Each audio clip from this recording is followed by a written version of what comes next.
बिस्मिल्लाहिर्रहमानिर्रहीम। अस्सलाम वालेकुम नाज़रीन, आप यूट्यूब चैनल देख रहे हैं। मैं इमरान खान हूँ। सबसे पहले तो मैं आपको बताऊँ कि अडियाला जेल के बाहर मैंने पिछले वीलॉग में कहा था कि कारकुन पहुँचेंगे बड़ी तादाद में पाकिस्तान तहरीक इंसाफ के, और उसकी वजह ये थी कि पिछली मरतबा इमरान खान साहब की जो बहनें हैं और उनके साथ टॉर्चर किया गया, उनके साथ ज़्यादती की गई, वहाँ पर उनको घसीटा गया, सड़कों पर उनको मारा गया, और उस पर वो हसन न्याजी का एक ख़त भी मैंने आपको पिछले वीलॉग में पढ़ के सुनाया था।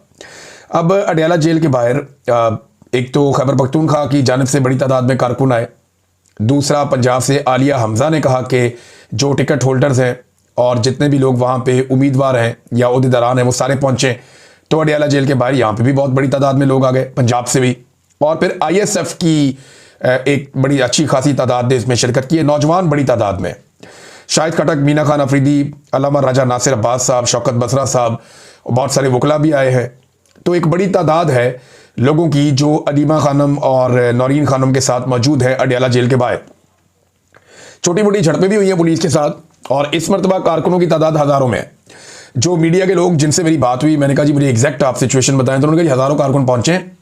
कुछ कारकुन वापस भी गए हैं, जब रात हुई है तो कुछ कारकुन वापस चले गए सारा दिन इंतज़ार करके, और वो ये इंतज़ार कर रहे थे कि इमरान खान साहब की बहनों की मुलाकात करवाई जाएगी इमरान खान साहब से, तो अंदर से कोई पैगाम बाहर आएगा, लेकिन मुलाकात फिर नहीं करवाई गई। और इस वक्त जब मैंने आखिरी टेलीफोन कॉल किया तो 400 के करीब लोग अलीमा खानम के साथ और इमरान खान की दीगर बहनों के साथ वो अडियाला जेल के बाहर बैठे हैं। इन्होंने जब बढ़ने की कोशिश की अडियाला जेल की जानिब, तो फिर पुलिस की भी बहुत बड़ी नफरी थी, सैकड़ों की तादाद में पुलिस वाले भी इकट्ठे किए हुए थे। तो सारा दिन पुलिस जो है वो लड़ाई झगड़ा कर नहीं पाई। उसकी एक बड़ी वजह यह थी कि कारकुनों की तादाद बहुत बड़ी थी, और दूसरा इस वक्त रियासती इदारे नहीं चाहते, क्योंकि मौजूदा रजीम नहीं चाहता कि कोई नई बड़ी लड़ाई हो जाए। लेकिन इमरान खान साहब से मुलाकात भी वो नहीं करवा पा रहे, बल्कि एक गैर मुल्की सफ़ीर को मुबैना तौर पे उन्होंने ये भी कहा कि जी बाद में हम कंपनसेट कर देंगे, थोड़ा टाइम हमें दे दें। तो एक आधा महीना मांगा गया था, लेकिन देखें मुलाकातें तो करवानी पड़ेंगी। जब आसिम मुनीर साहब महफूज महसूस करेंगे कि अब उन्हें कोई खतरा नहीं है, तो फिर वो इमरान खान साहब की मुलाकातें दोबारा खोल देंगे। ताकत तो बहुत हासिल कर ली आसिम मुनीर साहब ने मौजूदा निज़ाम के अंदर, ताहयात इस्तिस्ना है, ताहयात मुरात है, ये सारी चीज़ें हैं। बहरहाल झड़पें हुई, उनमें हंगू के MNA यूसुफ खान साहब वो नजर आए, बाकायदा वो जख्मी हो गए। कुछ पाकिस्तान तहरीक इंसाफ के कारकुनान जो हैं वो जख्मी हुए, कुछ जगह पे जो है वो कारकुनान ने मुजाहमत भी की। पुलिस की जो एंटी राइट फोर्स है वो बहुत बड़ी तादाद में वहाँ पे पंजाब हुकूमत ने खड़ी की हुई है अडियाला जेल के बाहर। ऐसा हमने कभी नहीं देखा। नवाज शरीफ साहब की जब मुलाकात होती थी तो बाकायदा PMLN के लोग जाते थे, उनकी गाड़ियां जाती थी और बाकायदा पार्किंग में गाड़ियां लगती थी, पुलिस वाले उनको जो है वो सलाम करते थे, और ये लोग लिस्टों के मुताबिक अंदर बार बार मुलाकातों के लिए जाते थे। मीडिया के लोग जाते थे, उनके लिए अलग एक पूरा पार्किंग का इंतजाम बनाया हुआ था, बाहर जो है वो कैंप लगा हुआ था, खाने पीने का प्रॉपर इंतजाम होता था, बहुत फैसिलिटेट किया जाता था। इमरान खान साहब के दौरे हुकूमत में जब उस्मान बुज़दार वज़ीर आला था पंजाब का, ये उस्मान बुज़दार से आप पूछ सकते हैं कि किस किस्म के इंतजाम थे। उस वक्त एक ब्यूरोक्रेट जो होम सेक्रेटरी था पंजाब का, वो तो बहुत फैसिलिटेट करता था, बाकायदा वो अहकामात लेता था। पंजाब हुकूमत के मुलाजिम होने के बावजूद वो PMLN से अहकामात लेता था। तो अब सूरत हाल ये है कि यहाँ पे अलीमा खानम ने ऐलान किया कि हम कल सुबह तक यहाँ पे धरना देंगे, अगर इमरान खान साहब से हमारी मुलाकात नहीं करवाई जाती तो फिर ये लंबा धरना चलेगा, इसके ऊपर ये लोग एहतजाज करेंगे। तो ये अडियाला की सिचुएशन है, इसमें कोई डेवलपमेंट होगी मैं आपके साथ शेयर कर दूंगा। सैकड़ों कारकुनों के साथ अभी भी काफ़ी बड़ी तादाद में लोग वहाँ बैठे हैं। बैरिस्टर गौहर वहाँ पे आए थे, उन्होंने अपना एहतजाज रिकॉर्ड करवाया, और उसके बाद बैरिस्टर गौहर वापस चले गए। तो आज के दिन भी इमरान खान साहब की फैमिली की मुलाकातें नहीं करवाई गई, और ना ही मुलाकातें वकला की करवाई गई। तो कैद तन्हाई जो है इमरान खान साहब की, अब जब मैं ये वीलॉग रिकॉर्ड कर रहा हूँ तो अब तक जारी है। DG ISPR ने सहाफ़ियों से मुलाकात की, आजकल काफ़ी एक्टिव है। थोड़े दिन पहले ये मुख्तलिफ तालीमी इदारों में भी जा रहे थे, मदरसे के अंदर भी नजर आए कि वहाँ पे इन्होंने बड़ी गर्मजोशी के साथ इनका इस्तकबाल भी किया गया। DG ISPR का इनके माथों के बोसे भी लिए गए, और DG ISPR मदारस में भी पहुँचे, एक मदरसे के अंदर वहाँ पे कुछ बातचीत हुई, उसका अहवाल भी है। लेकिन अभी जो है वो मुलाकात की है जो सीनियर सहाफ़ी हैं, कुछ एंकर्स हैं, उनके साथ DG ISPR ने। इस मुलाकात में क्या बातचीत हुई, ये कुछ चीज़ें मैं आपके सामने रख देता हूँ, जो मेन चीज़ें हैं।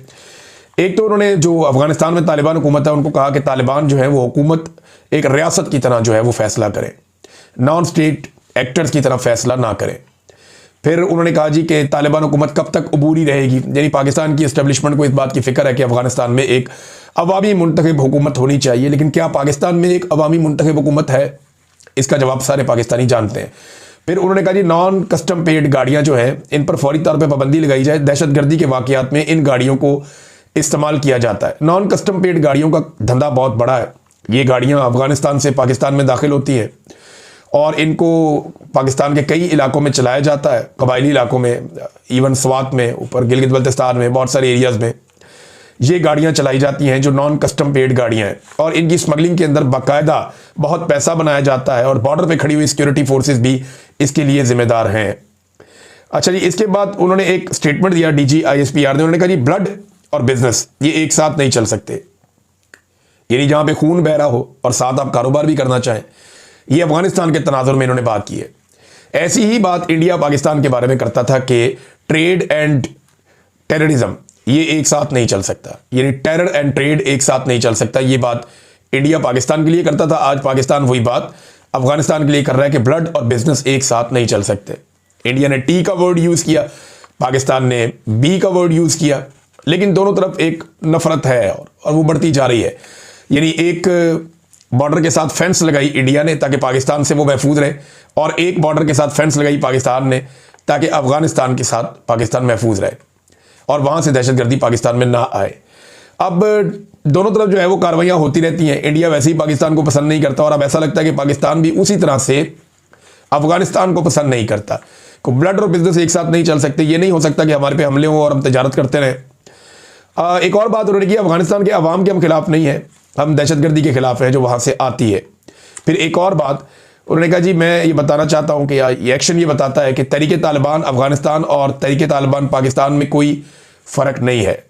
यानी TTA यही अफगान तालिबान और TTP तहरीक तालिबान पाकिस्तान, इनमें कोई फ़र्क नहीं है।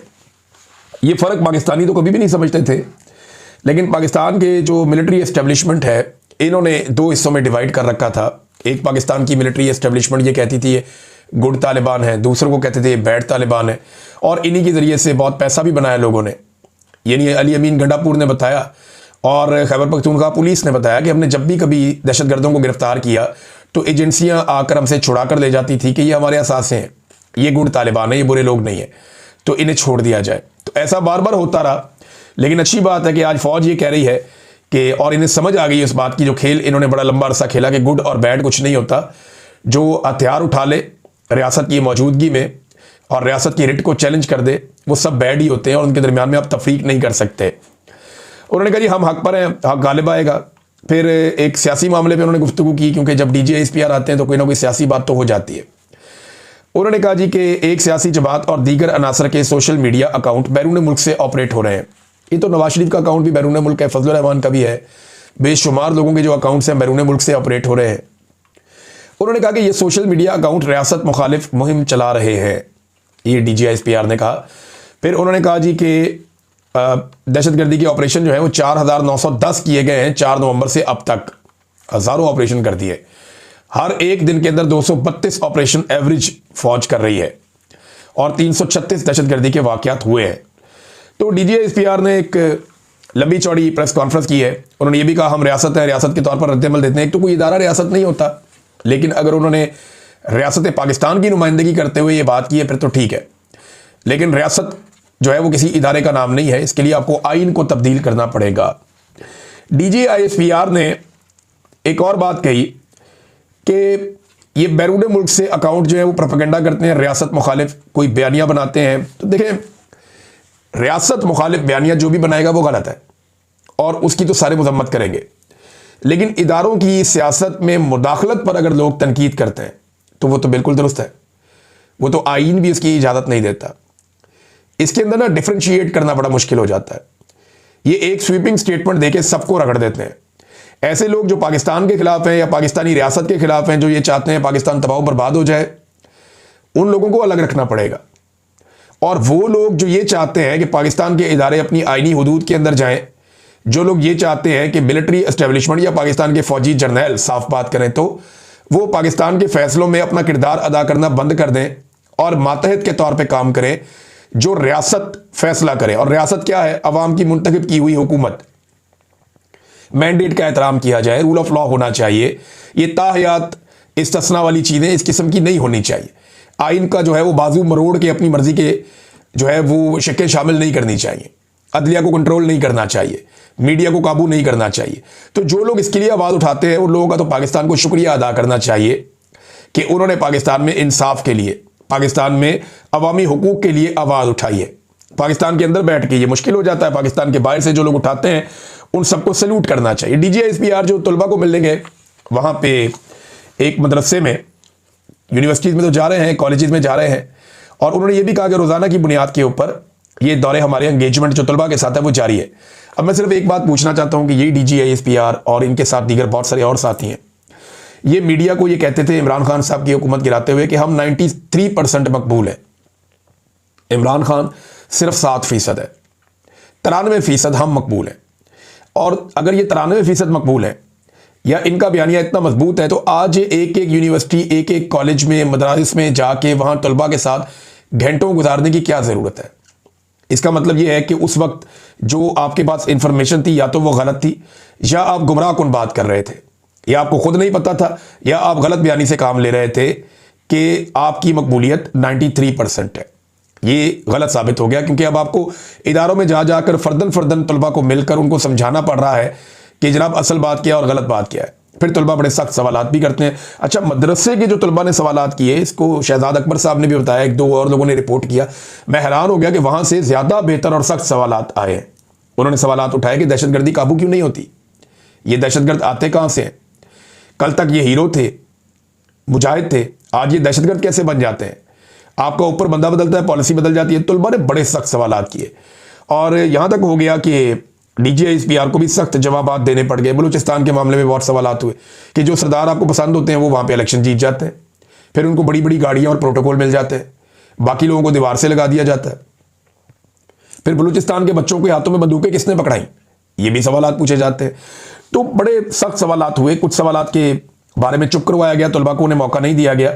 लेकिन एक जुमला जो शहजाद अकबर साहब ने भी बताया DGISPR का, अगर तो ये जुमला वहाँ इन्होंने बोला तो बड़ी मायूसी वाली बात है। उन्होंने कहा जी कि बस हम हैं तो हम हैं, आपको पसंद नहीं है तो अमेरिका चले जाएं।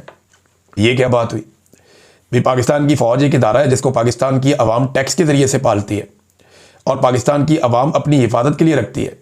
एक इदारा तो ये ज़ुबान इस्तेमाल नहीं कर सकता कि हम हैं तो हम हैं, ऐसे तो नहीं होता। और पॉलिसी बनाना फ़ौज का काम नहीं है, पॉलिसी बनाना तो सियासतदानों का काम है। सियासतदान बैठेंगे और वो पॉलिसी बनाएंगे। फजलुर रहमान ने बड़ा सख्त रद्द-ए-अमल दिया है ये जो ताहयात इस्तिस्ना इसके मामले के ऊपर। फजलुर रहमान साहब ने कहा जी कि क्या हमारे हुक्मरान जो हैं वो खुलफाए राशिदीन से भी बुलंद हो गए? कि हमारे खुलफाए राशिदीन खुद को पेश करते थे एहतसाब के लिए अदालत के सामने, वो अपने आप को पेश करते थे काजी के सामने कि ठीक है कोई चीज़ होती है तो हम जवाब दें, लेकिन क्या हमारे आज के हुक्मरान उनसे भी ज़्यादा बुलंद हो गए हैं? फिर फजलुर रहमान साहब ने भी ये करार दे दिया कि ये गैर इस्लामी है, गैर शरई है। ये जो आपने अभी इस्तिस्ना ले लिया है ताहयात, इसकी इस्लाम में गुंजाइश नहीं है। और साथ उन्होंने एक मशवरा भी दिया। उन्होंने कहा कि सदर पाकिस्तान और अफवाज के जो सरबराहान हैं, फौजी सरबराहान और सदर पाकिस्तान, ये जो ताहयात इस्तिस्ना वाला मामला है, इसको खुद ही इस्तिस्ना को और मुराद को जो ताहयात उनको मिल रही हैं, इसको खुद ही मुस्तरद कर दें और खुद ही कह दें कि हमें ये नहीं चाहिए। वैसे इज्जत भी इसी चीज़ में है कि ये खुद से कह दें कि हमें ये चीज़ें नहीं चाहिए। नाज़रीन, एक और ख़बर है। ये खबर जब मुझे पहले मिली ना तो मैं हैरान हो गया। मुझे मेरे सोर्स ने फ़ोन करके बताया जनाब कि खबर ये है, तो मुझे लगा कि नहीं, ये मुमकिन नहीं है, ये IMF इसके ऊपर मानेगा नहीं। लेकिन अब मज़ीद ज़राए भी इसकी तस्दीक कर रहे हैं। शहबाज राणा साहब ने भी इसका तज़किरा किया। यहाँ पे एक और बड़े सीनियर जर्नलिस्ट हैं और उन्होंने भी इसके बारे में बात की।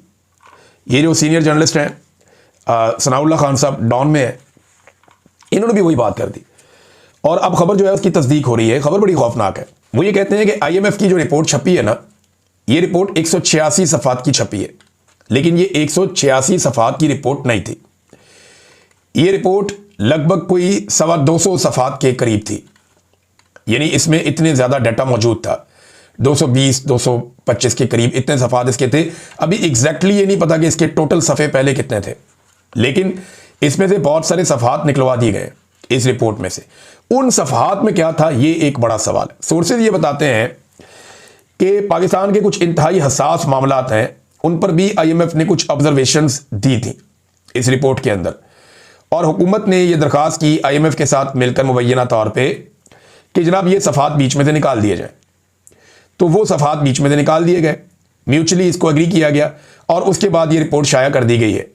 उन सफ़ात में भी बड़ी खौफनाक चीज़ें हैं। वो पाकिस्तान की इंटेलिजेंस के हवाले से, पाकिस्तान के कुछ हसास इदारों के मामलात के हवाले से कुछ सफ़ात उसके अंदर शामिल थे कि यहाँ पे भी बहुत गड़बड़ है, यहाँ पे बहुत बड़ी बड़ी प्रॉब्लम्स हैं और इस बजट के अंदर भी प्रॉब्लम है। मिलिट्री बजट की भी बात हो रही है और दीगर कुछ चीज़ें ऐसी थी जो फौज के कारोबारों से रिलेटेड थी, यानी फौज जो कारोबार करती है उससे जुड़ी हुई कुछ चीज़ें भी IMF की रिपोर्ट के अंदर शामिल थी कि जनाब ये जो फौज कारोबार कर रही है इसकी वजह से पाकिस्तान का नुकसान हो रहा है और यहाँ पे कोई मुकाबले की फिजा नहीं बन पा रही। अब ये चीज़ें उसमें से निकलवाई गई हैं, जब वो चीज़ें उसमें से निकल गई तो फिर रिपोर्ट एग्री करके पब्लिक कर दी गई, तो 186 सफ़ात की रिपोर्ट आ गई है। बाकी जो सफ़ात हैं आज नहीं तो कल कभी ना कभी वो सफ़ात भी पब्लिक के सामने आ जाएंगे। नाज़रीन, सुहेल वड़ाइच साहब ने एक बात की है, इनसे मैं इस बात से ना इत्तफाक करता हूँ सुहेल वड़ाइच साहब से। उन्होंने कहा जी हुकूमती जमातों के पास एस्टेब्लिशमेंट की हर बात मानने के अलावा कोई चारा नहीं है, क्योंकि दूसरी तरफ इमरान खान खड़ा है जो इन्हें कोई स्पेस देने को तैयार नहीं है। अच्छा, इमरान खान साहब स्पेस नहीं देना चाहते, इस बारे में ना मैं कुछ चीज़ें आपके सामने रखता हूँ। सुहेल वड़ाइच साहब खुद भी गवाह हैं, वो उस मुलाकात में शामिल थे, मैं भी वहीं पे था।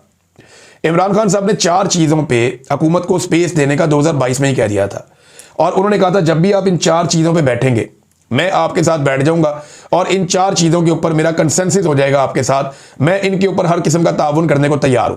वो 4 चीज़ें कौन सी थी जो इमरान खान साहब ने उस वक्त कही थी? नंबर 1, फौज का सारे मिलकर सियासत में किरदार खत्म कर देते हैं। सुहेल वड़ाइच साहब भी थे, 2-3 और जर्नलिस्ट भी थे सीनियर, शायद मुजीबुर रहमान शामी साहब भी थे उसमें।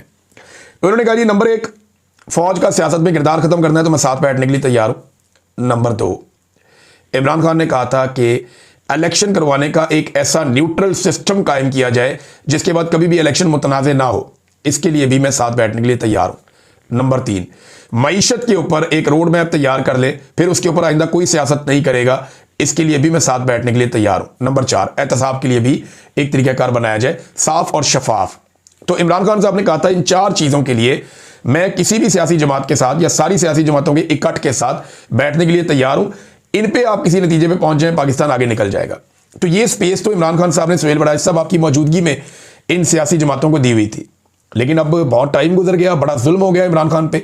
लेकिन अभी भी अगर बात की जाए तो ये वो चीज़ें हैं जिनके ऊपर बैठ के कोई ना कोई नतीजा निकाला जा सकता है। नाज़रीन, पाकिस्तान में गैस की कीमतों में इजाफा कर दिया गया है, 7.14% मजीद गैस की कीमतों में इजाफा हुआ। पैसों में, रुपयों में नहीं हो रहा, परसेंटेज में हो रहा।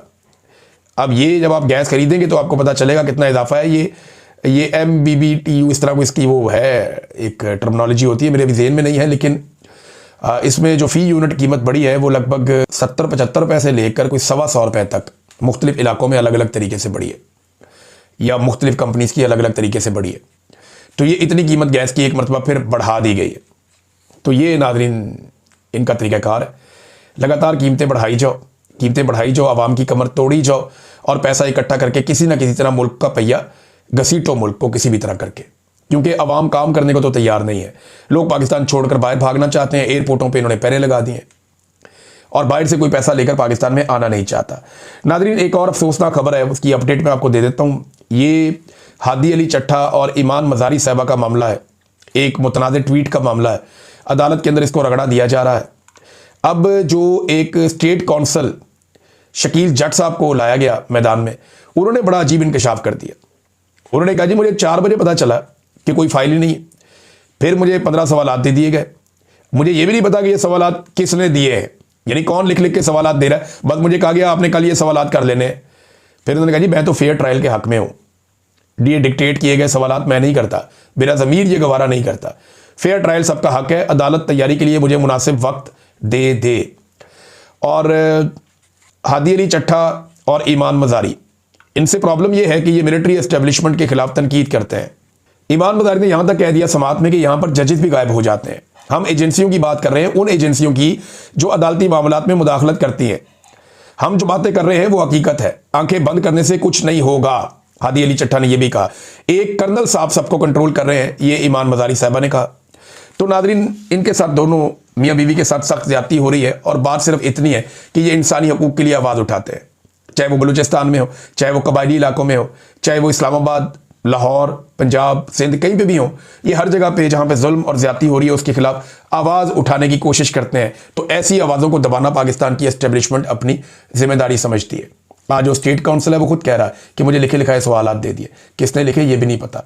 अंदाज़ा करें अदालतों को कैसे कंट्रोल किया जा रहा है। अब तक के लिए इतनी, अपना ख्याल रखिएगा, अपने चैनल का भी। अल्लाह हाफ़िज़।